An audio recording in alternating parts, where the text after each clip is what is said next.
you got? I think I know how we can go after Kurt Lassiter tomorrow.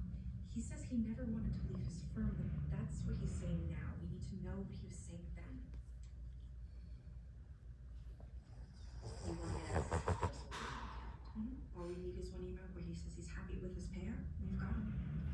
It's a good idea, Susan, but it won't work. There's no way Brian would ever allow personal emails to be part of this case. He will if you force him to. And how on earth would I do that? By using your history with Brian to show there's no difference between the personal and the professional. Susan, you're suggesting exposing intimate details of ¿Qué Brian's pasa, life papi? when we don't even know Eso, if mi we'll find amor. anything. But we might.